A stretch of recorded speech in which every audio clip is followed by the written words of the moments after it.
Chapter 5.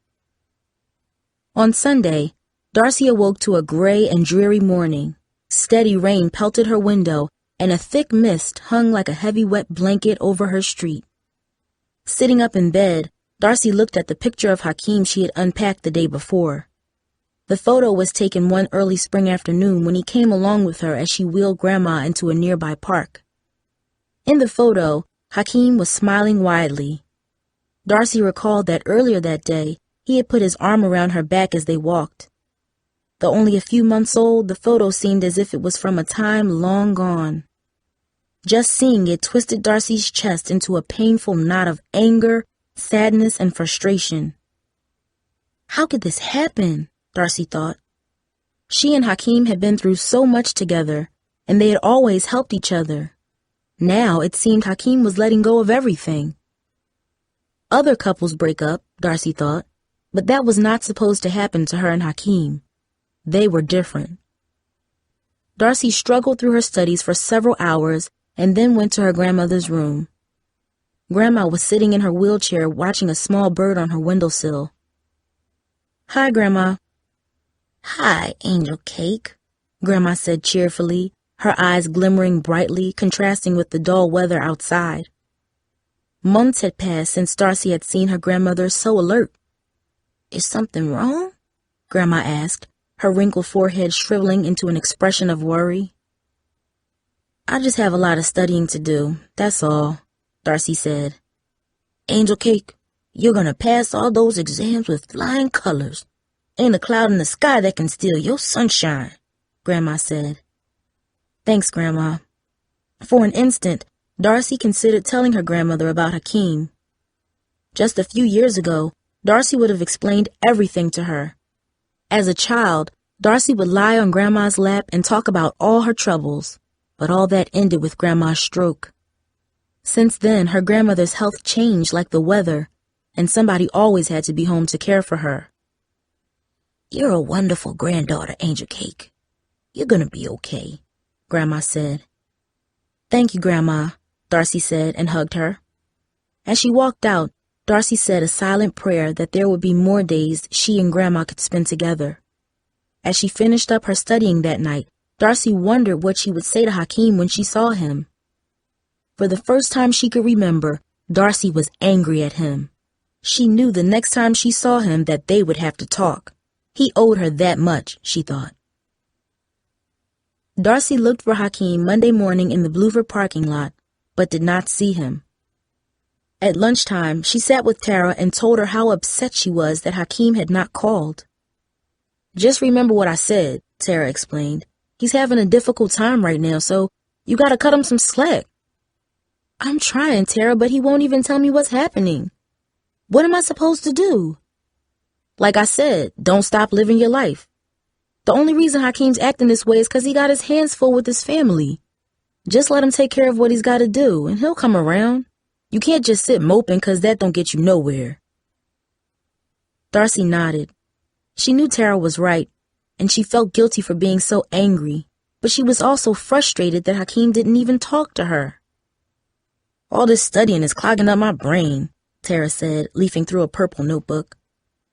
"Girl, I'm getting everything all mixed up. Math is looking like history, and history is looking like biology. I just don't know how I'm gonna get through this week." "Neither do I," Darcy mumbled, though to her, exams seemed easy compared with everything else. "By the way, Darce," Tara started, pausing as though she was choosing her words carefully. "You might not want to talk about this right now, but me and Coop were thinking about throwing Hakeem a little going-away party on Saturday. We were talking about going to his favorite pizza place, Nico's, just the four of us, like old times." "Oh," Darcy said, feeling her heart rise into her throat. The words "going away" seemed to hang in the air. "That sounds really nice. Let me see what I got planned for that day." "What you got planned for that day?" Tara asked, raising her voice. "Your boyfriend's going away party? Of course you'll be there. Why wouldn't you?" "I'll try to be there, Tara," Darcy explained, "but I might have something else to do that day, that's all. LaSalle might need me to sit with the baby, or Mom might need me to look after Grandma. I'll let you know in advance, though." Well, please do, Miss Darcy, Tara said sarcastically. Let me know when you can find a minute for us in your very busy schedule. I mean, we're only your best friends. I'm sorry, Tara, Darcy said, putting her hand over Tara's. It's just that I can't think about Hakeem going away. I'm just not ready to deal with it, you know? I keep hoping that something will change and he'll be able to stay. Oh, girl, Tara said warmly. It doesn't have to be over. Give this thing time, Darcy, and stop expecting the end of the world. Right now, we gotta deal with what's real. And what's real is that Hakeem is moving to Detroit. That don't mean forever, but it does mean that we don't have much time to say goodbye. Now, what's the best thing we can do with so little time? The way I see it, we should have fun like we used to. That's why you should be with us. I know you're right, but I'm not sure. Darcy, I'll be really disappointed if you don't show up. We're your friends, Tara said. I know, Tara, but I wouldn't expect you to be happy if Cooper moved away, Darcy replied sharply, headed to her next class. When Darcy got home, she heard Grandma calling, "Angel Cake!" "I'm coming," Darcy answered, heading towards the bedroom. "I need to go to the bathroom," Grandma said, reaching for her walker.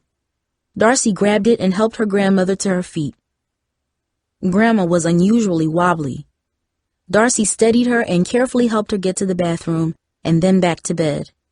Grandma walked slowly, mumbling at one point, "I can't go no further. I gotta sit down and rest." "It's okay," Darcy assured her. "Just a few more steps, we're almost there." Once she was back in bed, Grandma huffed wearily as Darcy helped to cover her. "That's better. Now you just rest." Darcy watched as Grandma slowly closed her eyes and drifted off to sleep. She had never seen her grandma look more frail and helpless. Darcy closed her eyes briefly, and distant memories flooded her mind. In flashes, she could see Grandma playing with her as a small child, helping with homework, and later supporting Mom when Dad ran out on the family. In all her childhood memories, Darcy never imagined her grandmother would become so weak and vulnerable. A deep sadness swept over Darcy as the memories streamed through her mind. She could almost feel time passing, and yet she was powerless to stop it. While the year had brought her a new home and the return of her father, it also threatened two people Darcy loved, Grandma and Hakeem. During the next few days, Bluford's corridors seemed charged with tension. Some students wandered the halls looking frazzled from last-minute cramming for their final exams. Others seemed energized by the warm weather and the knowledge that summer vacation was only days away. Although Darcy hated studying for finals, she was glad to have something to distract her from her worries. "Well, we've gotten through 3 days already," Darcy said when she saw Tara and Cooper in the cafeteria. "Just today and tomorrow to go." "Girl, I don't know," Tara said in between sips of a soda. "This stuff ain't easy. I don't know how much more I can take. The weekend can't get here fast enough." Just then, Darcy spotted Hakeem approaching the lunch table. She nearly spilled her drink when she saw him. They had not seen each other in days, and since their last phone conversation, she had given up trying to call. Instead, she waited for him to talk to her. "Hey, look who it is," Cooper said as Hakeem pulled up a chair at the table. The two boys slapped hands as Hakeem sat down wearily. Darcy noticed immediately that Hakeem was avoiding eye contact with her. "How your exams going?" Cooper asked. "Okay, I think. It's kind of hard to study with everything that's been going on." "I heard that," Cooper said. "But I always got trouble with exams. The only one who don't is Einstein over here," Cooper said, pointing to Darcy. "It's true," Tara added. "Nobody studies as much as you do, but no one does better neither." Darcy forced a smile. She was not in the mood to be the center of attention. All she wanted was to talk to Hakeem alone. For a second, the table was unnaturally quiet. Darcy could sense that Tara and Cooper knew she was upset and were trying to figure out what to talk about. "So, we all getting together Saturday night?" Cooper asked, looking at Darcy. Darcy said, unsure what to say. "Yeah, sure." It's gonna be fun, y'all, Tara said, seeming as if Darcy's response relaxed her. Just like old times, Cooper said, dumping a thick red glob of ketchup on Tara's plate of French fries. Darcy glanced at Hakeem, but as soon as she caught his eye, she turned away. She could not hide how sad she felt and did not want to start crying in the middle of the crowded cafeteria. Can we talk after school? Hakeem asked. Just the two of us? Sure, Darcy nodded, looking down at the table. I'll meet you in the parking lot after last period, Hakeem said. For the rest of the day, time seemed to race. Sitting in her last class, Darcy could almost feel each precious second stream by and vanish. Even the boring moments in class would soon be gone. One day, Darcy suspected, she would want even them back. Struggling to sit still, Darcy knew she would endure a year of boring days at Bluford if only Hakeem would stay right where he was. Her thoughts were shattered by the sound of the final bell. Everyone bolted from their desks and Darcy headed for the parking lot. Hakeem was there, leaning against his silver motorbike. Hey, Darce, he said when she reached him. Thanks for meeting me, he continued, fidgeting with his fingers and rubbing his hands on his face. How've you been? Darcy asked, unsure how to begin talking to him after so much time had passed. Darcy, Hakeem replied, pausing to take a deep breath. We need to talk. Darcy felt a knot in her stomach. What is it?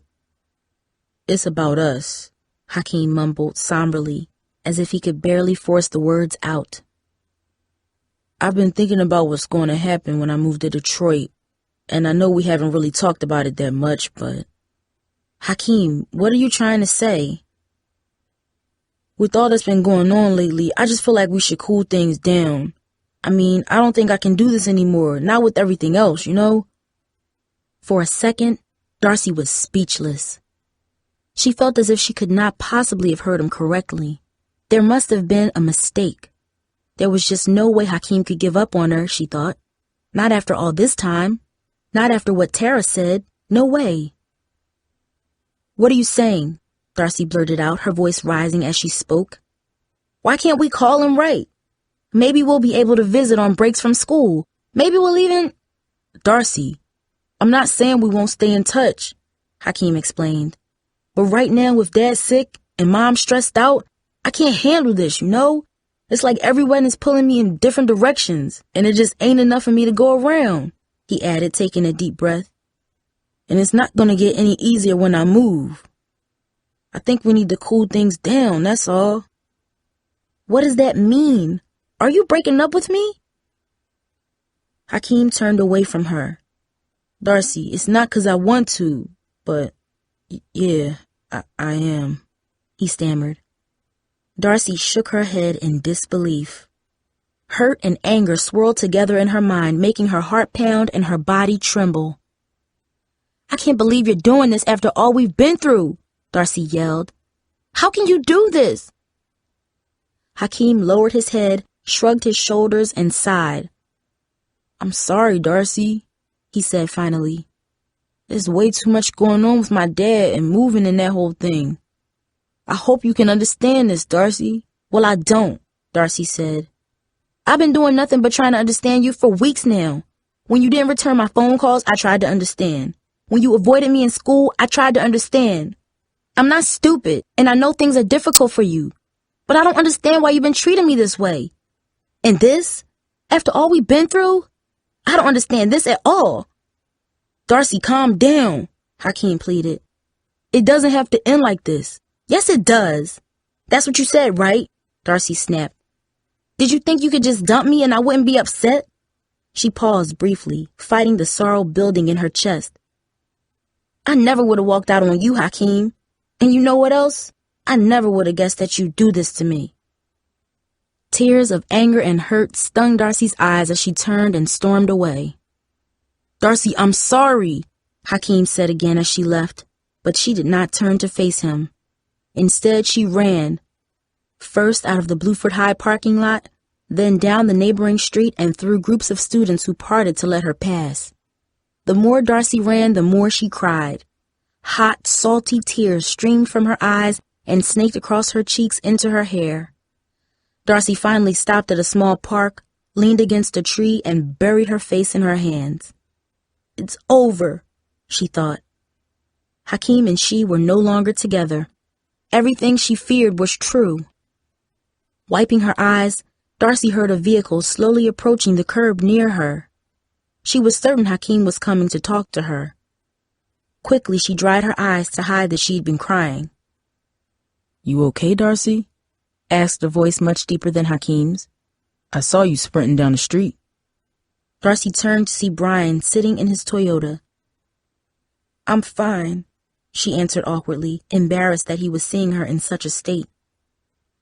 Brian stepped out of his car and walked over to her. Before she knew it, he had put his arm around her shoulder. I'll take you home, he said gently. I'm all right. I just had a fight with my boyfriend. My ex-boyfriend, Darcy said bitterly, shrugging her shoulders. Do you want to tell me about it? Darcy looked up at Brian. His dark and piercing eyes glimmered in the afternoon sun. For a second, Darcy was tempted to tell him everything that had happened, about how Hakeem had just walked out of her life, about how her hopes for the summer were gone. But she didn't feel right telling Brian. Not now. Maybe some other time, she mumbled. Anybody who would let go of you has got to be stupid, Brian said. You sure you don't want to ride home? Darcy glanced at Brian and he gestured toward his car and grinned. Come on, he urged. It's not going to bite you. Darcy smiled and got into the car. Within minutes, the Toyota was in front of Darcy's house. Thanks for bringing me home, Darcy said. That was really nice of you. No big thing, Brian replied, and then added, If you ever need to talk, I'm here. I mean that, anytime. Darcy stepped out of the car slowly. Thanks again, Brian, she said. Somehow her fight with Hakeem no longer felt as raw. As she opened the front door to her house, she looked back at Brian. He waved once and drove off. Watching his car disappear down the street, Darcy felt a heavy wave of sadness sweep across her heart. Sadness for Hakeem and the end of their relationship. But even as the sorrow gathered in her chest, she felt something else. Something she did not want to admit to anyone, not even herself. Darcy knew something inside had changed, making the loss of Hakeem seem less sharp and more bearable. Closing the door behind her, Darcy knew the change had to do with Brian.